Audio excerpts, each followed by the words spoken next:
Good evening and welcome back to Parc Fermé Parlay with Kieran Downey. I say good evening because it is nearly 10:30 at night. The Mexico City Grand Prix has just finished and oh my god, that was a lot. That was a lot. That was cars everywhere. Everywhere. It was chaos from turn one to the checkered flag. And Mexico usually is chaos at turn one and then everything kind of settles in, and what we get is fairly processional. A lot of the drivers begin to find it difficult to overtake. The track is so dirty, they get caught up in the dirty air. They are trying to keep their brakes cool, keep the engines cool, keep the tires in check, the altitude so high. All of these things usually leads the Mexico GP to be a little bit boring. One stop, who's bothered? Not this one. This one was mental, absolutely mental. We had one stops, we had two stops, we had so many overtakes, we had drivers going off, we had a pretty bullshit VSC, but like it just kept throwing stuff at us every time that we thought, oh, here we go, it's probably going to chill down now. Nope, there was just something else happening. I loved that. I absolutely loved it. I had so much fun watching it. And now we're straight into talking about it. And we've got a fair bit to cover, so we're going to dive right in. First thing I want to touch on is the 9 rookies that we had during FP1. I'm not going to go through the performances or everything of all of them because there's not much to write home about, apart from one. In FP1, we had Antonio Fuoco, who replaced Lewis Hamilton, Jack Crawford, who replaced Lance Stroll, Luke Browning replaced Carlos Sainz, Ayumu Iwasa, who replaced Liam Lawson, Ryo Hirakawa, who replaced Oliver Behrman, Paul Aron, Pierre Gasly, Frederick Vesti, who replaced Russell, Pato O'Ward, Norris, and Arvid Lindblad, Max Verstappen. There's not much to write home about in terms of these FP1 sessions. They're obviously mandatory, where each driver has to give up their car, I think it's twice throughout a season, to allow a rookie to run an FP1 session. Some of these guys aren't really rookies. Antonio Fuoco, I've seen a lot of pushback as, why don't we have Maya Vogue in there? And she's driving the equivalent of an F4 car. As much as it would be amazing to see her, that's quite a leap from the cars that she's driving in F1 Academy to a Formula One car. Antonio Fuoco is one of the development drivers for Ferrari, so it makes perfect sense for him to step in. He is technically a rookie by F1 standards.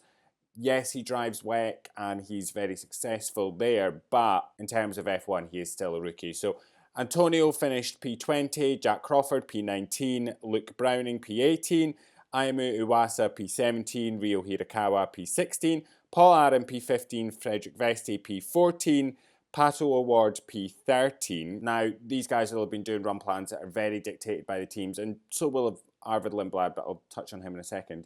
A lot of it will just be to gather data that they can use for the drivers and everything going into the next sessions. None of these guys are really in contention for a seat next year. Luke Browning, potentially maybe in the future, but that's a couple of years off probably. Vesti doesn't seem like he's going to be getting a seat really, and Paul Aron is obviously in contention for a seat at Alpine, but it does feel like that is probably going to go to Franco Colapinto.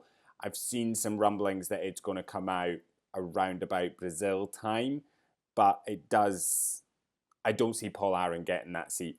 And then we have Arvid Lindblad, who is hotly tipped to be moving into one of the Racing Bull seats next year. And he finished FP1 P6. Now, I wouldn't read too much into Lindblad finishing P6 for FP1. It kind of felt like a bit of a glory lap that was organised by Red Bull for very specific reasons. And he's obviously finished above Yuki Tsunoda. And as I said, I wouldn't really read too much into it. It's obviously an FP1 session. The conditions are very different. It's not comparative to a lot of the other sessions throughout the weekend. FP2 obviously being the most comparative practice session to qualifying and the race. And as I said, I don't think there's a huge amount we can take from Lindblad's P6 ahead of Tsunoda. I think it was a very low fuel run that was done, as I said, as a bit of a glory lap. That being said, I do think that Tsunoda's days at Red Bull are numbered and that his time with the team has been up for quite a while. I do think it's a shame that this is most likely Yuki's last season as a Red Bull driver. There was so much hype and noise trying to get him into that team, and when he finally got the seat, he never really seemed to get the support from the team to make it work. And there'll be a lot of things that have fed into that. I think one of the biggest reasons is most likely the Christian Horner of it all, because since Laurent Mekies has taken over the team principal role, things seem to have evened out a lot in terms of what the drivers are getting in terms of developments and at what times. And now Yuki Tsunoda is getting a new front wing that's supposed to help him close the gap to Verstappen. It does just feel that it's too late, though, to really sort of secure Yuki a seat. And I know Red Bull are saying, oh, we're not going to decide until later because we want to give everyone the best chance. It doesn't feel like it's going to be Yuki, though. And it hasn't felt like that for a while. It does feel like Arvid Lindblad is 90% confirmed, and if they needed anything else, this free practice session will probably have been it. As I said, it does feel like a bit of a glory run. I do think Red Bull probably drained as much fuel out of the car as they could, stuck on a pair of fresh softs and let him go for it. Sending him out there to stick a time that is pretty punchy on the board. There's obviously been a lot of whispers and a lot of talk about Arvid Lindblad moving into that seat, and it feels like Red Bull sent him out there with everything set up that he could put in a very punchy time and really separate himself from the rest of the rookies in FP1 and set himself up with the big dogs that were running in that session to put his name onto the map more than it already is, ahead of him getting the seat next year. Because when he gets announced, everyone goes, God, yeah, that seems like a great thing, because mind that great time he did in FP1 in Mexico, even though his F2 season hasn't been the best. And that's all I had to say on the rookies. Now moving on to the actual race. And we're kicking things off with Sauber, and Gabriel Bortoleto, who qualified 16th, finished 10th, and Nico Hülkenberg, who qualified 13th, did not finish. I was quite surprised that Gabriel Bortoleto wasn't able to make it out of Q1, although it shouldn't be too surprising given his performance of late in qualifying. The middle part of the season for Bortoleto, he really came alive. You know, the upgrades went on to the Sauber and he was able to start sort of punching in decent qualifying times and was scoring some pretty good points. We've then come back after the summer break, and as we're getting into the sort of latter stages of the season, his performance, especially in qualifying, has seemed to sort of taper off. That being said, I think it was a lovely race from Gabriel Bortoleto. He kept himself pretty clean. He had some decent battles out there and was able to really sort of get some moves done and has finished P10th. He had a lovely overtake on Isaac Hadjar to seal the P10, and all around a pretty decent race. Not a huge amount of points, obviously, it's 1 point, but it's still better than what we've seen recently. It would be great if we could get his qualifyings back on track again, especially as we come into Brazil next time round, his home race, and from what I've heard, it's going to be mega, the celebrations for Bortoleto. The Brazilian fans are motorsport daft, and they will ride for certain people. Like, the amount of support that the likes of Lewis Hamilton gets in Brazil is mega. So imagine what it will be like when they have a Brazilian on the grid this year. Somebody was saying, I think it was Karun Chandok, was saying that he actually grew up on the outskirts of Sao Paulo, but they treat him like one of their own from the city, and it's just going to be absolutely mega. So I'm hoping that he can get a decent result in next time round, and I think he should be grand if he can get a banker quali in. Fingers crossed for that. Nico Hülkenberg, a bit of a better quali, but not by much, second P13. He DNF'd pretty quickly into the race, and it's a shame because he might have been able to get some points, but it's, you know, we'll never know. Hülkenberg was reporting a lack of power on the formation lap and very quickly was into the pits and had retired the car. Hülkenberg had actually come in for a pit stop, couldn't get the car going again, and that was it, just had to retire the car. So it's pretty unfortunate. Not the only driver to DNF through a sort of reliability issue, and it's not surprising given the conditions of Mexico, the altitude. It's very difficult to keep the cars going. Reliability becomes a bigger issue on that circuit. The altitude means that the engines run a lot hotter, the brakes run a lot hotter, the tires run a lot hotter, so it can be difficult to keep these things cool when you're out on track, and it's just one of these things. It's unfortunate. But next up, we have Williams and Alex Albon, who qualified 17th, finished 12th, and Carlos Sainz, who qualified 7th, started 12th, did not finish, but was classified 17th. Alex Albon recently has been in a bit of a poor run of form when it comes to his qualifying. I mean, I don't think it's panic stations because he's been pretty on top of it for most of the season, but we just seem to have come to a string of tracks where his qualifying hasn't been the best. I've seen somebody saying, well, oh, that's it. We always knew that Carlos Sainz was going to get the jump on Albon at some point, and here it's come. And I just don't think that's the case. It's a few races where his qualifyings haven't gone the best. He is still the driver that has scored the majority of the points for that team. So I think he's pretty all right. I wouldn't go jumping to conclusions too quickly. They started Albon on the hard tyres, which wasn't really the right choice because the tyre just was not the right one. It wasn't the right one for this race at all. Not many people ran the hard, and if they did, they seriously regretted it. Albon being one of them. I will say that we are back to Albon v Williams over the radio. The communication between the two just isn't the best. I will say that. I don't know what the issue is between Albon and Williams, but it sometimes feels like Williams just isn't really listening to Alex when it comes to radio communication through the race, because every time it seems to be Alex just getting increasingly frustrated with Williams not listening to anything that he's asking over the radio, and they don't seem to communicate the right things to him at the times that he wants. And this isn't, we've seen this happen with Hamilton and Ricardo Adame, but that was a new team, a new race engineer, and there was obviously a bit of a working relationship to establish there. Whereas with Albon, he's had his race engineer a while now.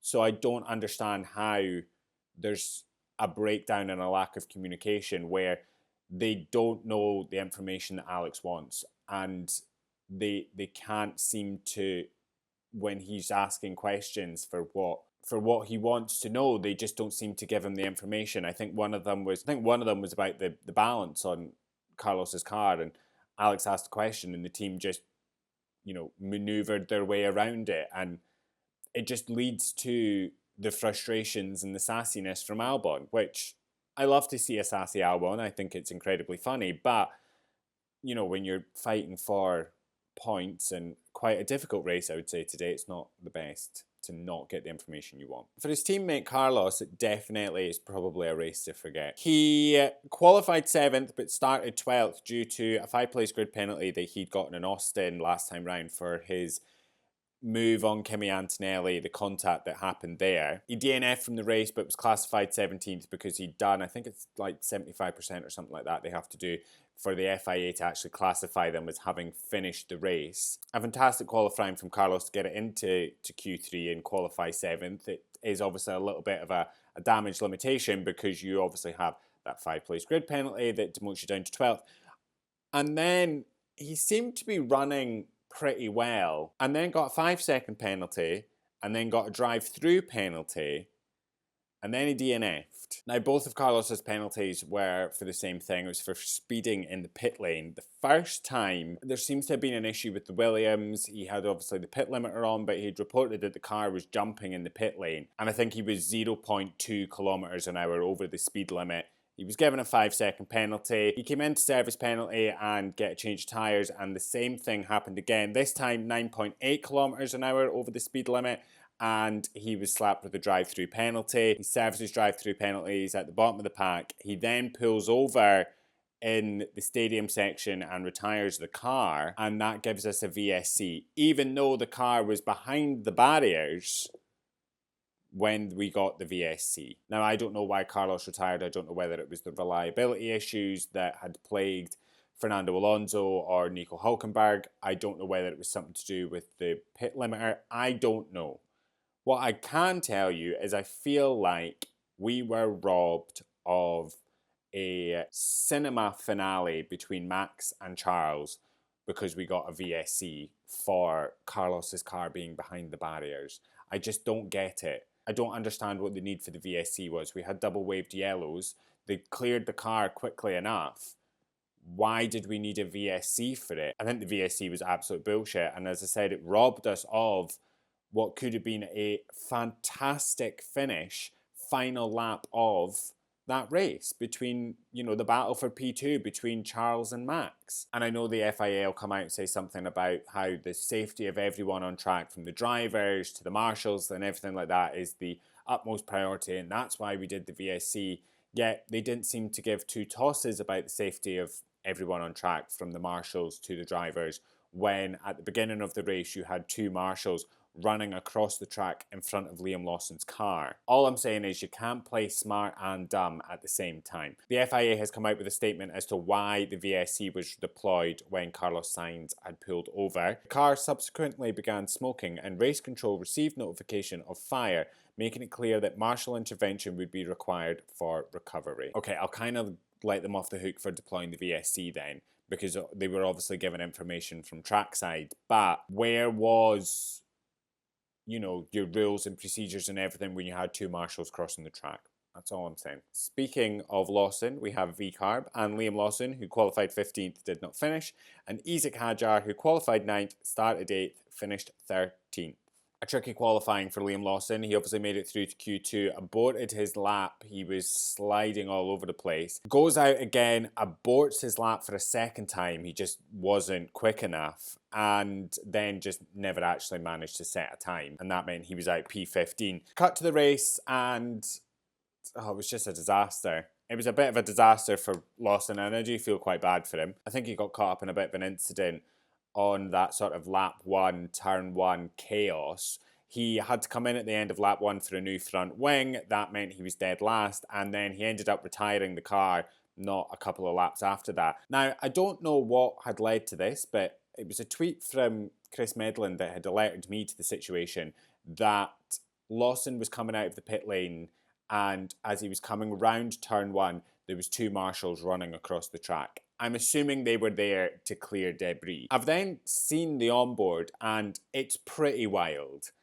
Lawson coming around turn 1 at a bit of a speed, and you have two marshals running across the track not that far away from his car. It's wild to me that this has happened, and I think there needs to be a serious investigation as to how these two marshals could be running across the track at the same time that Liam Lawson is coming round the corner to where they are. There has obviously been a serious and complete breakdown in the communication from the FIA to these marshals as to when it is okay for these guys to be on track and not be at risk of getting hit by a Formula One car. There is enough time from Liam Lawson leaving the pit lane to getting round that corner for the FIA to have alerted these marshals to stay clear for just a little bit whilst Liam Lawson gets through that section. Then, you know, you can go out and clear the debris. There is obviously going to be a lot of rules and procedures that these marshals will have to where they have to be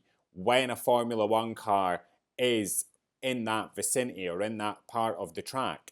And I'll tell you this now, it is not in the runoff areas or running across the track in front of the cars. This is not like running across the street to nip into the Cope for a carton of milk.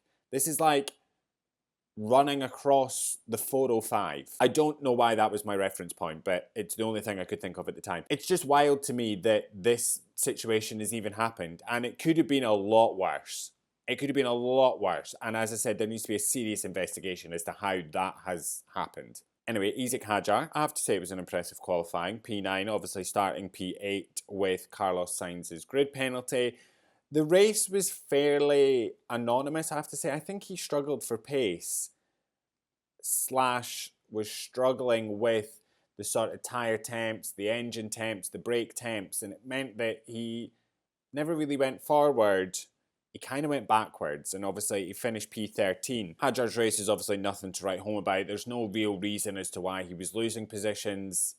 It wasn't like there was some big moment that was like, oh, that's why. It was just pace, and that's it. So moving on. Moving on to Haas and Esteban Ocon, who qualified 12th, started 11th, finished 9th, and Ollie Behrman, who qualified 10th, started 9th, finished 4th. Double points for Haas. That's what I'm talking about, boys. Come on.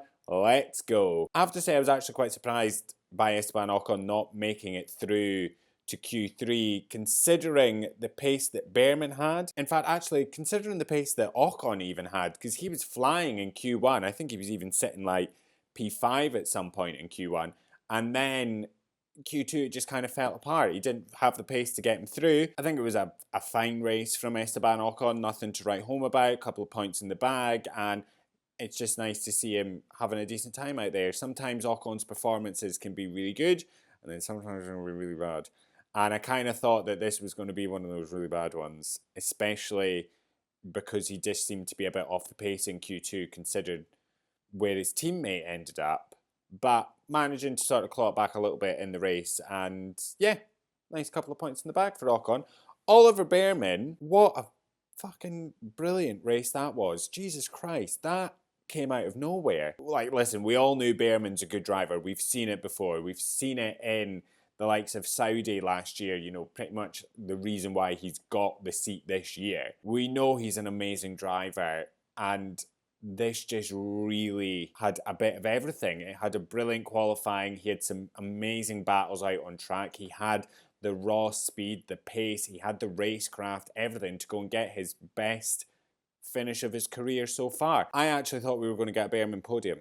I thought we were going to get a Behrman podium, and it kind of felt that way. He was really sitting comfortable in P3, and George Russell just really couldn't catch him, but they ended up putting him on a two-stop, and it made sense. He was never really going to be able to defend against Max Verstappen, it felt like, but he also had to consider the fact that Piastri, Antonelli and Russell were all going on to the two-stop. We're all, you know, going to be on much fresher tyres, so it made sense for Haas to pit Behrman at the same time as George Russell. And then it was kind of like, can Behrman chase Max Verstappen down? He's on much fresher tyres.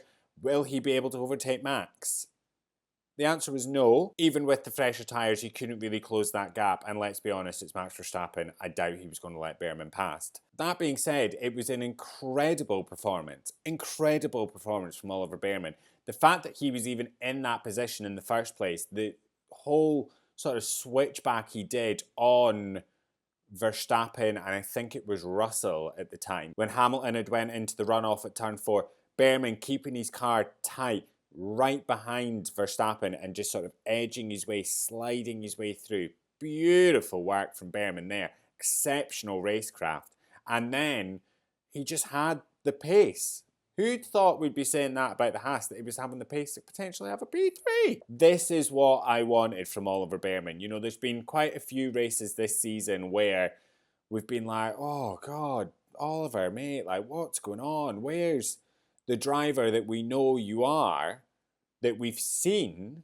Where's he gone? Because he's not shown up to the racetrack. And then we just get performances like this, and it's like, get in. It was just a phenomenal job from Oliver Behrman. And as I said, like, the racecraft was good. The pace was good. His battling on track was brilliant. Like, he was leaving space. He was respectful. But as I said, he was aggressive. He didn't crack under the pressure. In fact, anything, it seemed to kind of edge him on a little bit. And it was just incredible. And listening to him after the race being like, you know, I wanted to race against the likes of the Verstappens and the Leclercs, Norris, Hamiltons and all that kind of stuff. And he's like, and today I really was at the front of the field. And oh, you can just tell the little child in him was screaming with happiness. I was screaming with happiness. It was fantastic. And a brilliant job from Haas, who are the smallest team on the grid in terms of their operation.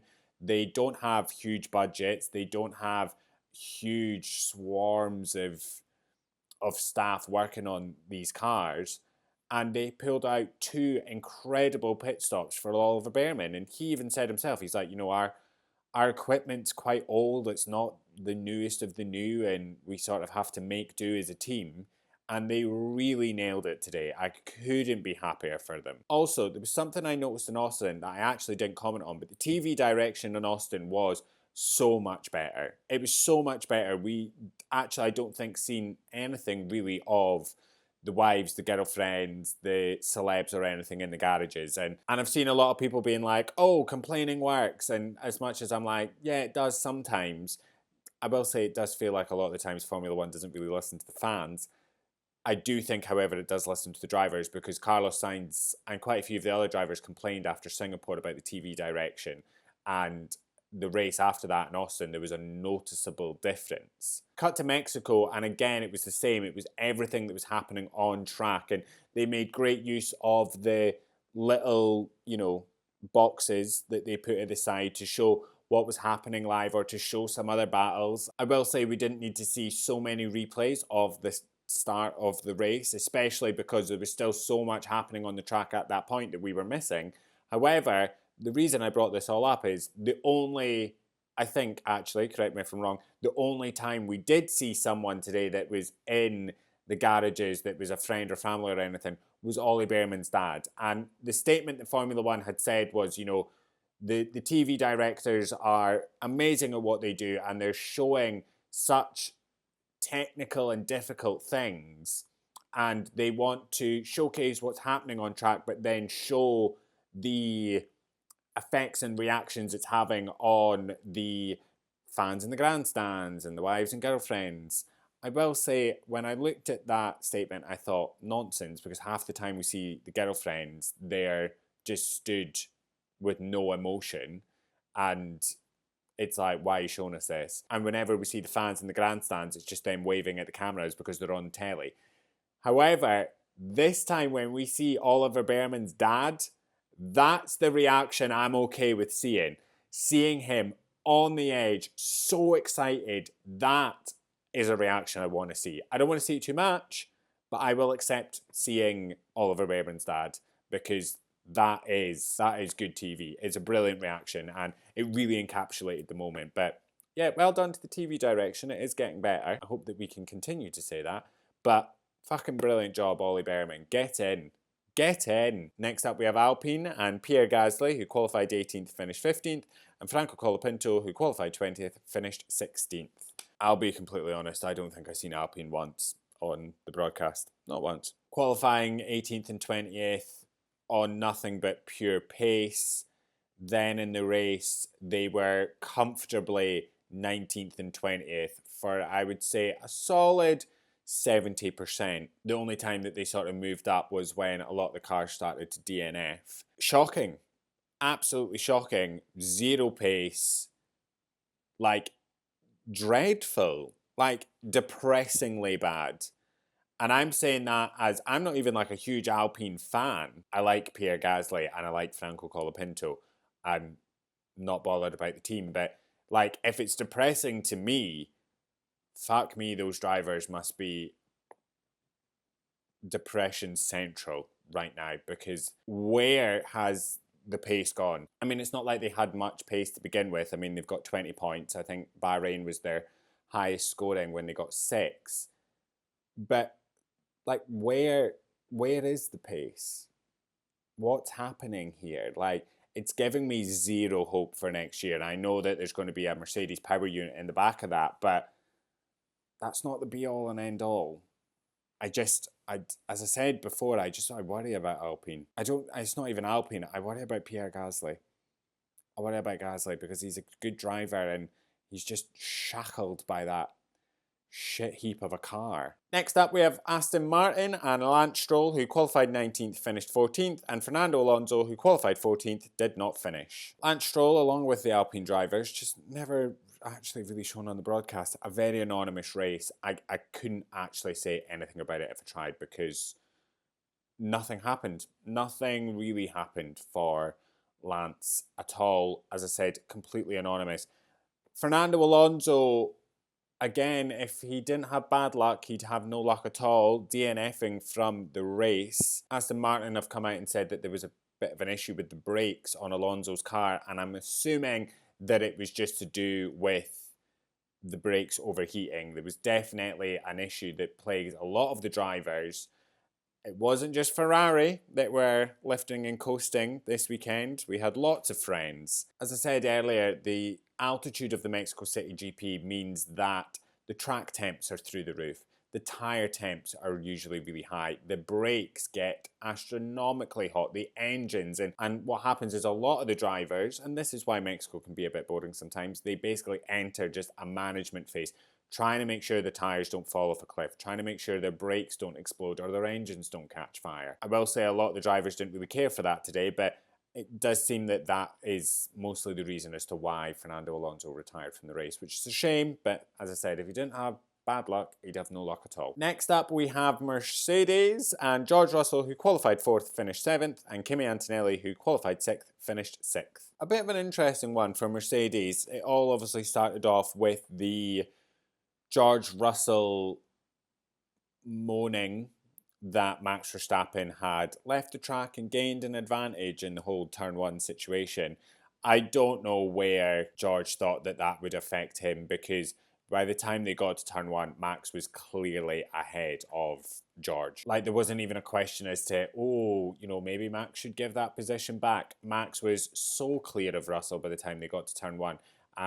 It didn't affect him at all. If Max had been done for leaving the track and gaining the advantage, he wouldn't have been given the position back to Russell, / it would have had nothing to do with Russell. So just kind of feel like moaning for moaning's sake. We then got a sequence of radio messages from George, which I would say are up there with some of even Fernando Alonso's best sassy radios.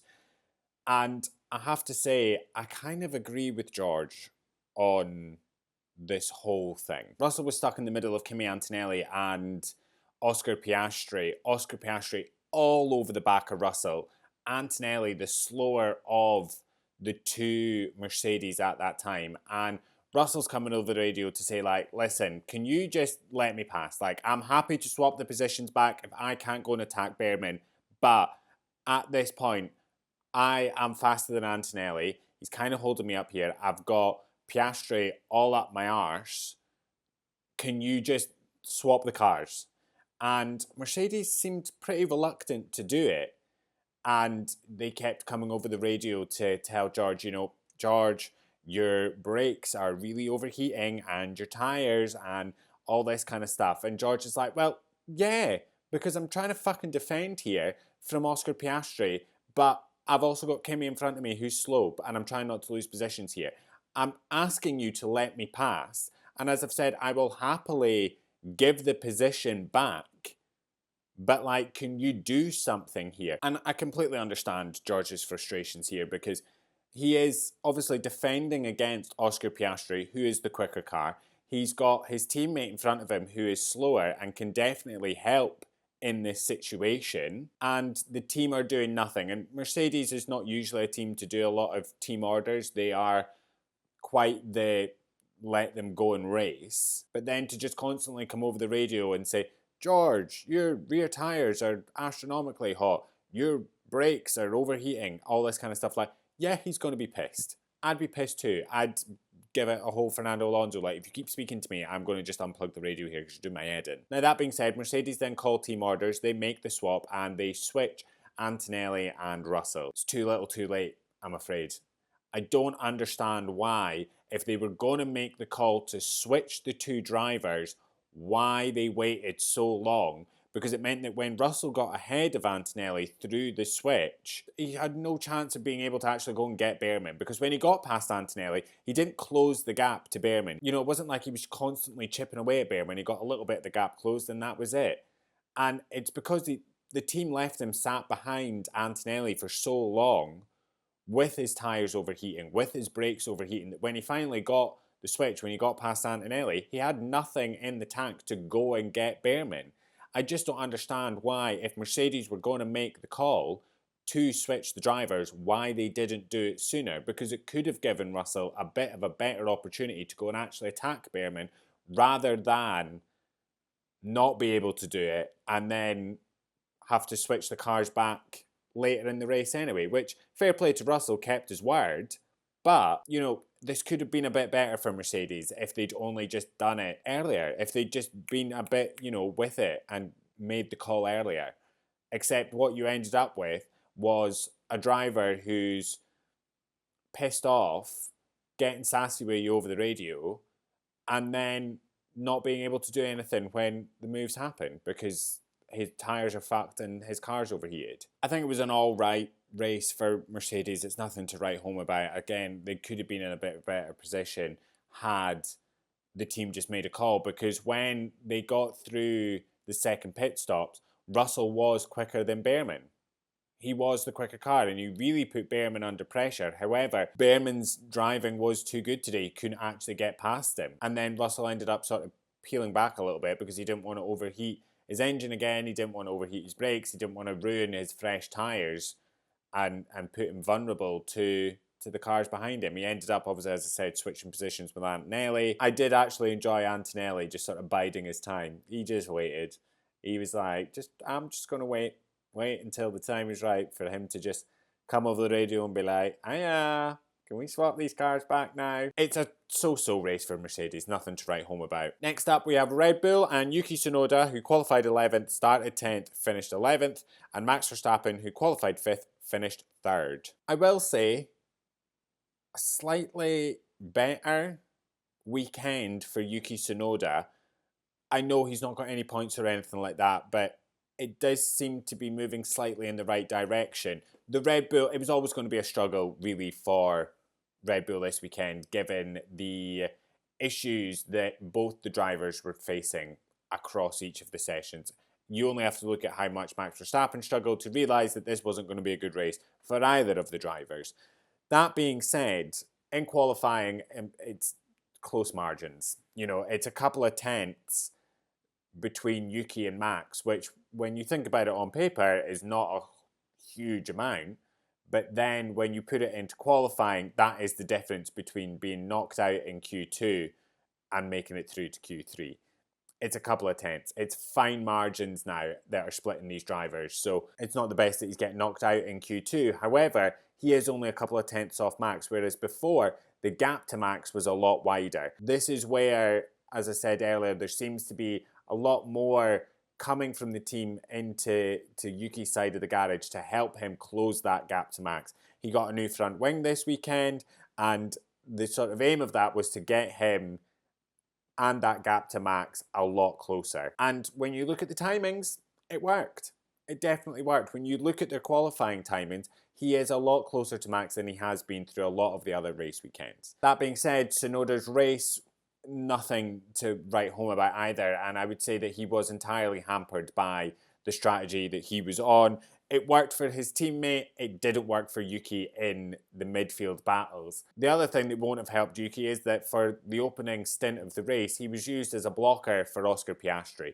He was used to keep Piastri behind him so that Piastri wasn't really a threat to Max up in the front. And that is part of the parcel to being the teammate of Max Verstappen when he is fighting now for a driver's championship, that you have the championship leader behind you, you bet your ass you're going to defend your life to keep him behind. And I will say Yuki did a decent job of that in the opening stages. And, you know, Piastri needed to get past Yuki, and it was probably about 10 laps too late when he finally managed to do it. But really hampered by strategy this weekend was Yuki Tsunoda. Max, on the other hand, has been a bit of a struggle for Max this whole weekend, to be honest with you. It was a bit of a disaster that he qualified 5th. However, it was great for him that Oscar Piastri had qualified 8th. Max obviously did a fantastic job moving forward from where he was in qualifying. It was a damage limitation race, and it was always very likely that Norris was going to go and win that race. If Norris had gotten out of turn 1 clean, which he did, he was going to absolutely sail to victory, which he did. It's an interesting one because Mexico, in theory, should have been good for Max, but the car was on an edge the entire weekend. And I don't know whether that was partly to do with the setup that Max went for versus the setup that Yuki went for. Yuki went for a setup that would give him more balance and better handling through the corners. However, that meant that he was going to have less speed going down the straights, whereas Max Verstappen went for a higher top speed down the straights, but it meant that his car was a little bit more unbalanced and a little bit more twitchy going through the corners, which is where Max was struggling with snaps of oversteer throughout his qualifying session, and again, slightly throughout the race. I think the strategists at Red Bull played a brilliant job, even though it seemed like they didn't know what was going on, or at least GP didn't know what was going on. It was a very interesting radio message conversation between GP and Max when Max came over the radio to ask a question about something. Oh, he was like, what do I do now? What am I doing now? and GP was clearly having a conversation with the strategists, but you could hear it all, and GP being like, so are we on a one, what are we doing now? Are we on a one stop, a two stop? And Max is like, yeah, I can hear everything you guys are saying. So it was very interesting to know that even Red Bull weren't 100% sure what to do. I think they did the best that they could do. As I said, it was a damage limitations race. And I think, one, Max is driving, but two, their strategy really helped him secure that P3. Max obviously went medium soft, and he really came alive in those closing stages of the race. Like, the amount of time he was knocking out of the gap to Charles Leclerc every lap was wild to watch. And it was nail biting. I couldn't take my eyes off the timing tower. No matter what was happening on the track, I was fixed to the timing tower every lap to see how much he was knocking out of Charles Leclerc. And at one point it seemed like, oh, maybe he's hit the peak. You know, maybe he's overheating his engine or his tyres are cooked and that's them falling off a cliff now. No. At one point he knocked like a second off Charles Leclerc, and it was just, I was like, oh my God. And I could find myself like getting out my seat, like getting close to the TV, being like, this is going to be electric. Oh my God. A fight between Charles and Max for P2 is like stuff the dreams are made of. I mean, a fight between Charles and Max for like P1 or a championship is actually what the dreams are made of. But like, I'll take a fight for P2 between these incredible drivers who race each other so hard. And I got so excited. And then we got VSC because Carlos's car had a whiff of smoke coming out of it. Robbed us of a phenomenal finish. All I wanted to see was Max and Charles battle it on track, and we didn't get it. Because by the time the VSC ended, there was basically no track left for Verstappen really to get an overtake done, and he was just a little bit too far out to try and get it done. That being said, it was absolutely incredible watching Max close that gap. I loved it. I felt so alive in those final stages of the race watching Max just knocking time out of Leclerc.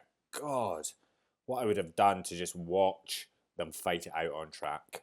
But there we are. Moving on to Ferrari, and Lewis Hamilton, who qualified third, finished 8th, and Charles Leclerc, who qualified second, finished 2nd. A much better weekend for Ferrari in terms of like outright pace. Hamilton obviously finished 8th because he got a penalty. We'll talk about that in a second. But a much better weekend for Ferrari in terms of pace. Like a P2, P3 in qualifying, I did not see coming.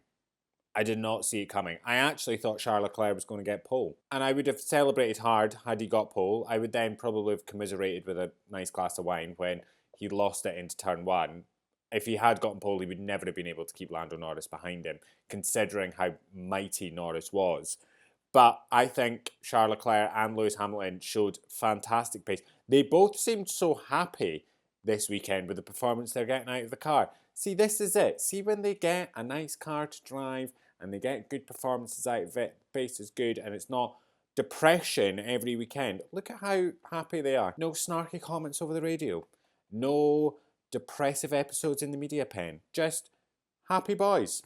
Isn't that crazy? Hamilton, as I said, got a 10-second time penalty for his incident with Max Verstappen at turn 4.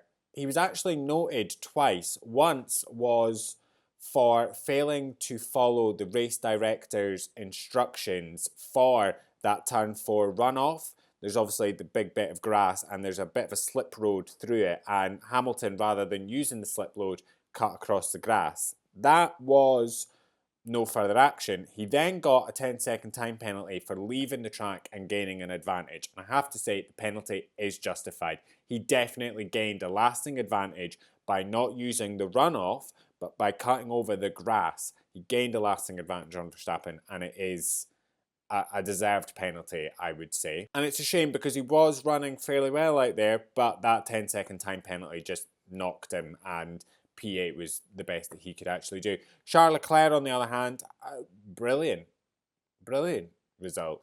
Really kind of was just sort of running by himself for most of the race. Norris was so far ahead of him in front, and then there was quite a bit of a gap behind him when there was Behrman, and then when it was Verstappen, and a lot of the time it was just Verstappen closing and I did get a bit nervous. I mean, it's kind of funny because Charles Leclerc fanboy through and through, and I love the fact that Leclerc got P2. Absolutely love it. Couldn't be happier. I mean, it would have been so much happier if he'd won it, but you got to just temper your expectations. So happy for him to get P2, but would I have been absolutely devastated had Max made it past? Had Max gotten through? I don't really think so. I think that's because I am also a bit of a Max Verstappen fan, but I want Max to be closing this gap in the championship, and he has managed to close it a bit, but I want there to be a three-way fight in Abu Dhabi. Like, that's what I want. And I don't think I would have been massively upset had Max managed to get past Charles, because it would still have been a podium. I mean, I would have been happy either way. As a fan of each driver, I would have been happier either way. There would have been a little bit of me that's a bit like, oh, what could have been? But I think Charles did a brilliant job out there. Absolutely incredible. As I said, just had the pace. The car wasn't falling off a cliff. I was worried when very early into the race I heard the reports of the lift and coast coming through. You know, Ferrari's telling both the drivers you've got a lift and coast, and that really helped Lando Norris just extend that gap. But then, as I said, we weren't the only ones. We had friends. We had the Mercedes boys. I think we had Aston Martin for a bit before Fernando DNF'd. We had some pals today, and, you know, comfort in numbers, I suppose. Ferrari is back up to second place in the championship by 1 point ahead of Mercedes in P3. So we're moving on up, guys. We can't get any higher up, so we've just got to hope that we can maintain P2 in the championship. And finally, McLaren, with Lando Norris, who qualified first, finished first, and Oscar Piastri, who qualified 8th, finished 5th. Coming into this weekend, it was confirmed to us by Oscar Piastri that the repercussions that Lando Norris was facing after the incident at Singapore had been scrapped after the incident in Austin during the sprint race.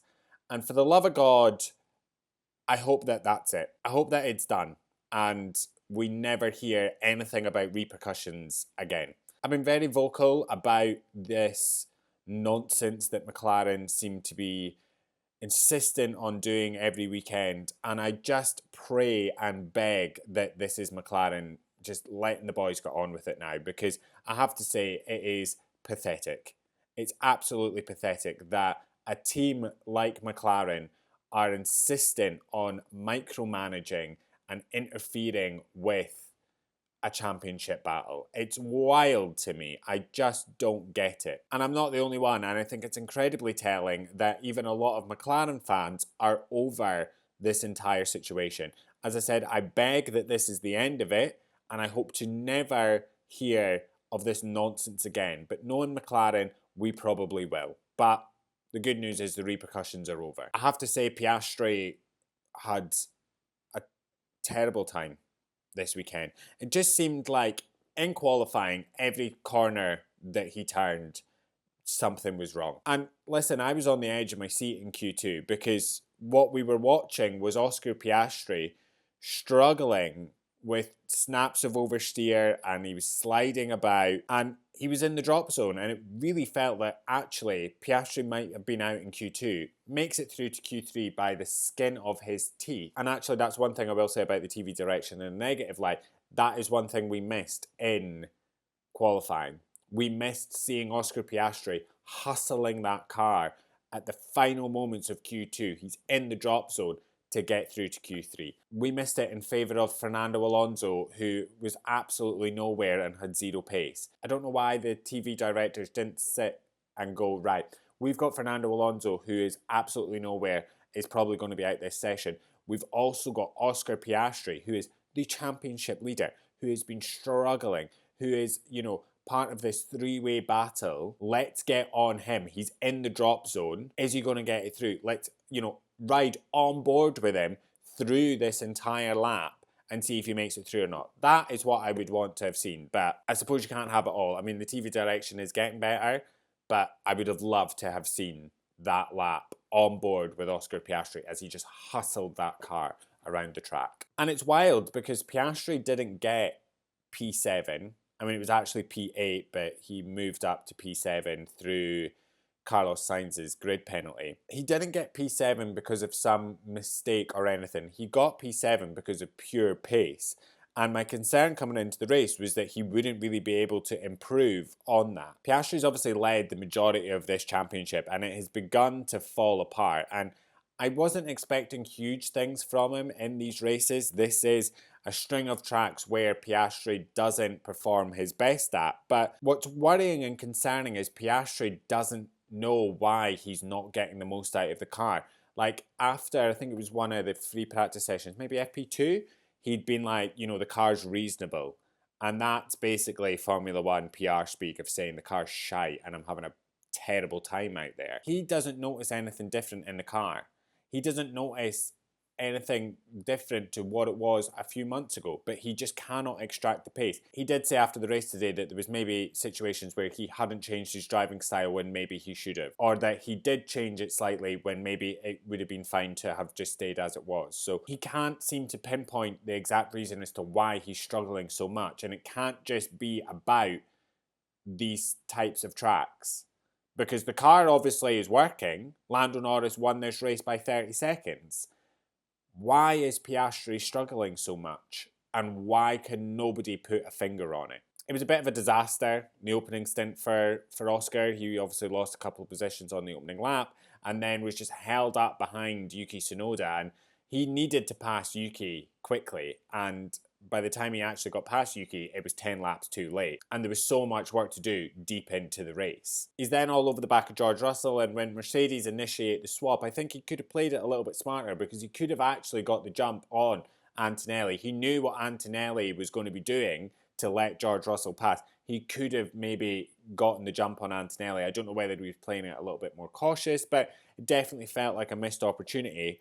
And then there was a lot of talk about potentially Piastri going to a two-stop. You had McLaren coming over the radio and asking Lando, out of the two tyres, the medium and the soft, which do you think is better?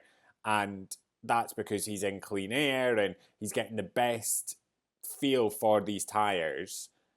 And it was like, oh, maybe we could be getting a two-stop here. And the whole situation came down to the sort of risk versus reward of going on to the two-stop. Verstappen would catch him anyway, but he could pit, gain on Antonelli, and also go and catch Hamilton. It just so happened that when Piastri went for the two-stop, so did Antonelli, which then triggered Russell and Behrman to also go on to a two-stop. And it really just brought these final stages of the race alive. What I will say is that in that sort of closing stage, Piastri really sort of came alive and he was putting in some pretty decent lap times. He wasn't struggling and he had some pace, and it felt like, okay, he's kind of getting a handle on it now, but it's worrying. It's concerning, and he's lost the championship lead. He's now a point behind Lando. He needs to get on top of it. If he has any hope of getting back into the championship lead and winning this championship, he needs to get this sorted, whatever it is that's plaguing him. As I said, we're coming up to a couple of tracks where I think it could be quite mixed. I think Red Bull should perform pretty well in Brazil. Vegas will be very good for Mercedes. And then Qatar should be very strong for McLaren, as should Abu Dhabi. So this could go down to the checkered flag in Abu Dhabi. And if he wants to be winning it, he needs to be sorting this out. He can't be having these struggles. It's just not going to work for him. And it's crazy because he's been leading the championship since Saudi Arabia. And he was the dominant car and the best driver throughout that whole middle section of the season. And then it's completely fallen apart spectacularly. I just don't get it. I don't understand what's happening. And nobody can tell us what's happening. Nobody at McLaren, not Oscar, not Andrea Stella, like nobody can actually say this is why Piastri is struggling so much. But it's just like all the confidence and everything he had in that car through those European races is just completely gone. Ever since Baku, ever since those crashes. And see, when Baku happened, I thought, that's it. It's just like a weird blip. And then Singapore was poor, Austin was poor, and now this. And yeah, he's managed to claw up some places, but he shouldn't have to be. He should be fighting at the front. It's a worry. Whereas his teammate Lando Norris has been on it from the get-go. I mean, maybe not FP1. I think Charles Leclerc was quick as an FP1. But like, since FP2, he's been on it. That pole position lap in qualifying was spectacular. It was absolutely phenomenal. He was lightning around that track. And I just remember sat there thinking, oh, what way is this going to go? And then just seeing purple sector, purple sector, purple sector. It was just insane. It was absolutely insane. And coming out of qualifying, I wouldn't have bet against Lando Norris being the new championship leader. And the race today has proven why that would have been a very stupid bet. It really couldn't have gone better for Lando in qualifying, with Piastri setting P8, obviously P7 with Carlos's grid penalty, but it couldn't have gone better. Piastri down P7, Max is P5. I mean, you could bet that if Max was sitting P3, he would have gotten the double slipstream right the way up to turn 1 and then just absolutely sent it, got the lead, and then probably gone and won the race. But thankfully for him, he didn't have to really worry about that, because he was starting P5, had to fight through, 4 cars, and then ended up running off wide. Coming into the race, my whole thought process was, if Lando can get through turn 1 fine and retain the lead of that race, he will absolutely just walk to the finish line. He'll just, off he goes. And what happened? He fucking sailed to the finish line. He got through turn 1 absolutely fine, and then just went for it and finished the race, with like a 30-second gap? He opened up such a gap in the first stint that when he pitted, he still came out P1, and then just managed to open up another gap to 30-odd seconds. It was a very Max Verstappen 2023 race from Lando Norris. That whole weekend from Norris is very Max in 2023. Just absolutely nailing it on a quali, and then just lights out, boom, done, see you later. Like, Lando was pretty much already in Brazil by the time the last guys crossed the finish line. It was an absolutely stellar job from Lando Norris, and he's now our new championship leader. 1 point ahead of Oscar Piastri and 36 points ahead of Max Verstappen. And this championship is alive, and it is definitely going down to the checkered flag in Abu Dhabi, and I cannot wait. That race is going to be fucking electric. I might actually have to take the next day off work. Genuinely, I might have to take the next day off work. I think I'm going to put in for a holiday for the day after Abu Dhabi. And that is everything from us. Got a couple of weeks off now till Brazil, and my God, I need it after that double header. A double header in itself is just exhausting, but when there's so much going on with the championship and the McLaren of it all, and Oscar, and, you know, Ferrari having a decent race, like, there's just so much happening that it just is pretty tiring. I'll say that. It's pretty tiring. But I'm going to bed now, actually, because it's midnight and I have work in the morning. So off to bed I go. But let us know your thoughts on the Mexican GP in the comments down below, and don't forget to follow us on @Parc Fermé Parlay across all social media channels. We'll be back very soon. I love you. Bye.